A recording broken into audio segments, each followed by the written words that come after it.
பாஸ்கா காலம் முதல் வாரம் வெள்ளி. அறிவியல் வளர்ந்திருக்கிற இந்த நவீன யுகத்தில் புதுமைகளை நம்புவது நவீன தலைமுறையால் ஏற்றுக்கொள்ள முடியாமல் இருக்கிறது. அப்படியே ஏதாவது நடந்தாலும் அதையும் எப்படியாவது அறிவியல் கொண்டு விளக்குவதற்கு இந்த தலைமுறை முயற்சி செய்கிறது. உயிர்ப்பையும் தொடக்க காலத்தில் இப்படி பல கட்டங்களாக விமர்சித்தவர்கள் உண்டு. இயேசு உண்மையிலே உயிர்த்தாரா? உயிர்ப்பை நம்ப முடியுமா? அது சாத்தியமா என்ற பல கேள்விகள் முன்வைக்கப்பட்டன. இந்த கேள்விகளுக்கெல்லாம் விளக்கத்தை தருவதுதான் இன்றைய நற்செய்தி பகுதி. இன்றைய நற்செய்தி பகுதி இயேசு உண்மையிலே உயிர்த்தார் என்பதை வலியுறுத்தி கூறுவதாக அமைந்திருக்கிறது.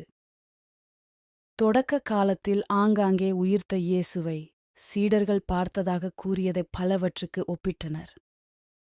சீடர்கள் ஏதாவது கனவு கண்டிருக்கலாம், அல்லது ஒரு விதமான பிரம்மையில் அவர்கள் இருந்திருக்கலாம், அல்லது இயேசுவோடு நெருங்கி இருந்ததால் அவர்கள் பார்ப்பது எல்லாம் இயேசுவைப் போல இருக்கிறது என்று பல விளக்கங்கள் கொடுக்கப்பட்டன.